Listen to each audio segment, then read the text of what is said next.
If I had known that house didn't want me to leave, maybe I would have paid more attention to the signs. After everything that happened, the breakup, the shouting, the sleepless nights, all I wanted was silence. Just that, silence and room to breathe. The cabin in Red Hollow seemed perfect. Small, secluded, cozy, and far from everything. So far, the GPS gave up halfway there, but I kept driving anyway, almost like some part of me already knew the way. The houses got fewer, then came the twisted trees, the stares from strangers, and that silence, not the kind I was looking for. A heavy silence, the kind that watches you. When I finally reached the cabin, I felt relief. It looked just like the photos, but something in the air felt off, like I had stepped into a story that wasn't mine, and worse, a story that already knew how it would end. The cabin was everything it promised to be. Aged, charming, cozy, but something felt out of place. Right at the entrance, there was another note waiting for me. Shaky handwriting, a worn piece of paper. Emily, I hope the house is to your liking. Rest. Listen to the silence, and if you hear anything at night, ignore it. It's just the wind. Mrs. Blackwood. Was it just a kind gesture? Maybe. But something about the choice of words bothered me. I spent the afternoon settling in. Looked around the place. It smelled like old wood and chamomile tea. A mirror in the hallway was covered with a sheet. One of the doors was locked. Above the fireplace, there was a black and white painting of a foggy forest. And in the background, a barely visible figure between the trees. That night, the Wi-Fi didn't work. My phone had no signal. Perfect, I thought. That's what I came for, right? Silence, solitude. But that silence felt full, like something or someone was paying attention. I made myself some tea, sat by the window, tried to read, but with every page, my eyes kept drifting back to the woods. It was sometime past midnight when I heard the noise. Light footsteps outside, whispers that seemed to say my name. I stood up slowly, heart pounding in my throat. Looked out the window. Nothing, but I swear, just for a second I saw it. Between the trees, someone, standing still, unmoving. I stayed like that for minutes, frozen. Then I shut the curtains, locked the doors, and tried to sleep. But even with my eyes closed, I felt like something was still watching me. The next morning, I woke up exhausted and hungry. There wasn't much in the kitchen, so I decided to head into town for something to eat. The only open gas station sat along the main road. One of those old places that smell like motor oil and burnt coffee. The man at the pump, maybe in his 60s, looked at me over his sunglasses. Didn't ask where I was from. He already knew. I didn't belong there. You're staying at Blackwood's cabin, huh? Yeah. Don't go wandering around at night, especially near the forest. Why? People go missing. Always have. That woods has things we've learned to leave alone. You should do the same. I drove back in silence. When I got to the front door, I noticed something that hadn't been there before. 3 thin marks. Scratches. Fresh. Cut straight into the wood. I dreamed about the forest. It was night. I was barefoot. The ground was cold, damp. The trees were too tall, like pillars of some living cathedral. And between them were eyes. Eyes that didn't blink. That didn't hide. Just watched. Then I heard it. My name, whispered. Slow.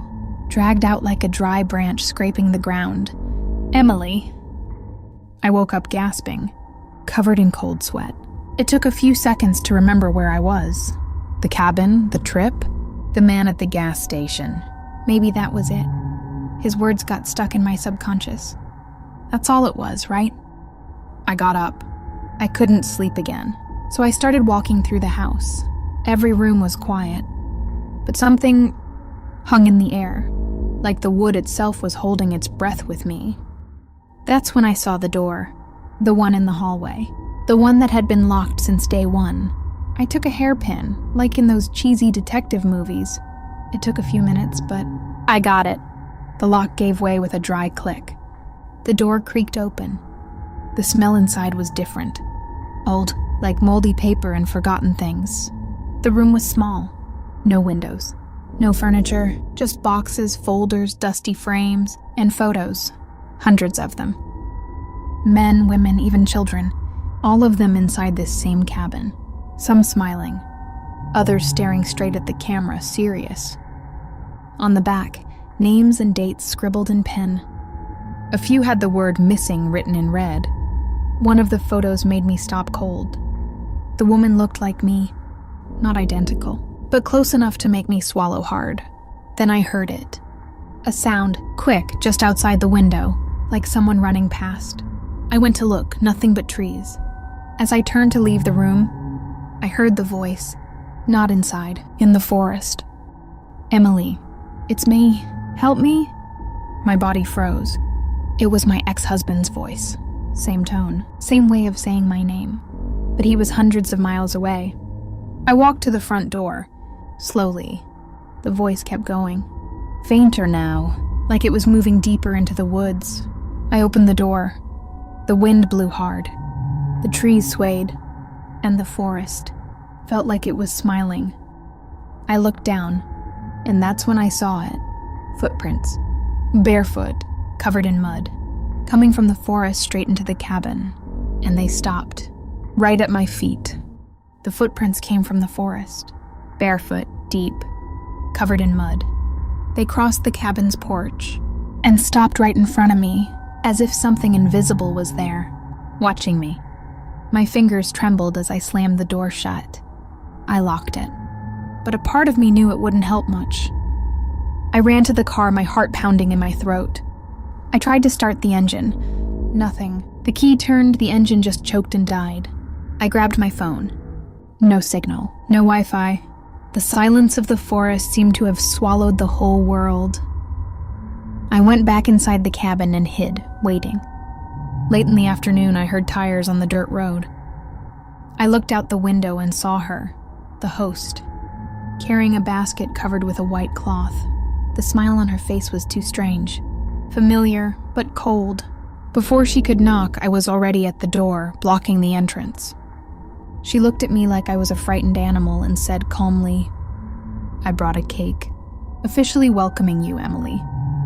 I didn't trust her. I didn't let her in. But she didn't seem to mind. She left the basket on the porch and continued, "This forest is ancient, Emily. Older than any town you know.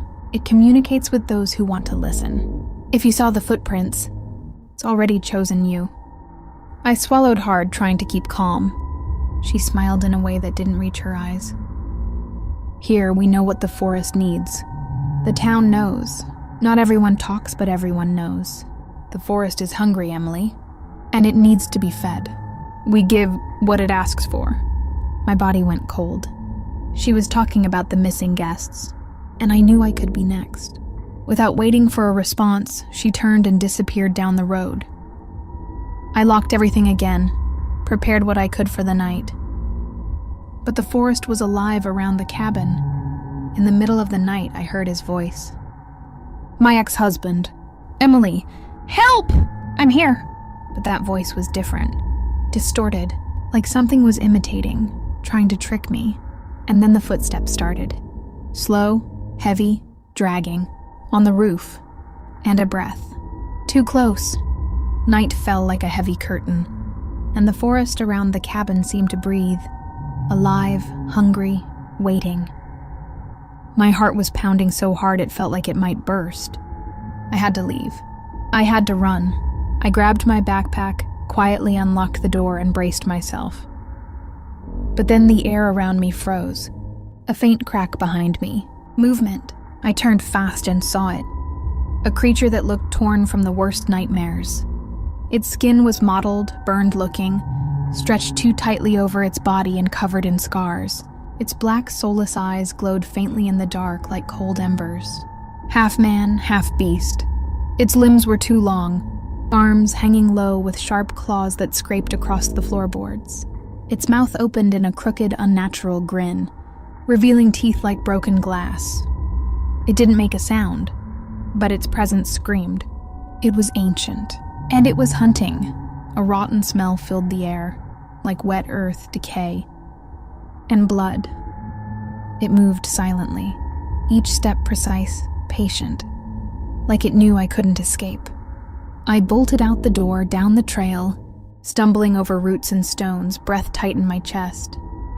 But the feeling of being watched, hunted, never left me. When I dared to glance back, I saw its silhouette shifting, changing form. Its outline shimmered, becoming a grotesque fusion of animals. A wolf's body, a deer's limbs, glowing red eyes, claws like a bear. Its stare showed no mercy. Only hunger, the hunger of something that had waited too long. Then a voice tore through the night, the host's voice, echoing from the cabin. She won't get far. Her words were cold, certain. I kept running, despite the fear locking up my legs, despite the branches whipping at my face. The forest behind me wasn't just dark, it was alive. A maze of shadows, and I was prey. And if I stopped, I knew there would be no more running. No more daylight. I didn't think. I just ran. The forest seemed to close behind me, like it didn't want to let me out alive. My legs burned, the cold night air slashed across my face, and fear pushed me forward like fire at my back. But I knew one thing. That thing, the skinwalker, it only stopped when it was fed. I remembered what the host had said. The forest needs to be fed, and she knew exactly what that meant. She was part of it. If I had any chance of surviving, I had to play by the forest's rules. I crept back toward the cabin, silent, careful. The creature was still out there, hunting me in the trees. The host was inside, calm, smiling, like she'd already won. She didn't see the knife I took from the kitchen. She didn't feel the rage boiling inside me. I tied her hands with a towel, dragged her out of the cabin as she kicked and screamed. "You don't understand, girl. It's going to come for you either way." Her voice was poison, but I didn't stop. I left her near the edge of the trail, right where I first saw the tracks. Then I ran. Behind the cabin, near a shed, I found something I didn't expect. An old bicycle, rusted, but the tires still had air. The handlebars were crooked. I didn't care. I climbed on, started pedaling, and then I heard the scream. Not hers, the skinwalker's. It was inhuman. A sound that shook the bones in your body. A sound that didn't belong in this world. I didn't look back. I pedaled like hell was chasing me, because it was. I broke through the trees just as the sky began to lighten. I left everything. My car, my bags, my clothes, and all of it stayed behind. I never went back. I never wanted to. I bought a new car, built a new life. And even now, when people ask why I left it all behind, I just say, because not everything in the forest wants to be forgotten. Sometimes I wonder if it was all real, if that place truly existed, or if my mind made it up just to protect me.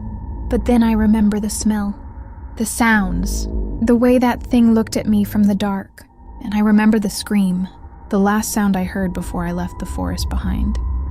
She stayed behind, as the offering, and that's the only reason I got out. But the creature didn't die. It's still there, hidden between the trees, waiting, hungry. The forest swallows those who try to understand too much. And maybe that's for the best, because there are things in this world we're not meant to know. Things that live where the map ends, things that feed on what we forget. Some doors once opened never close again, and some stories don't want to be told.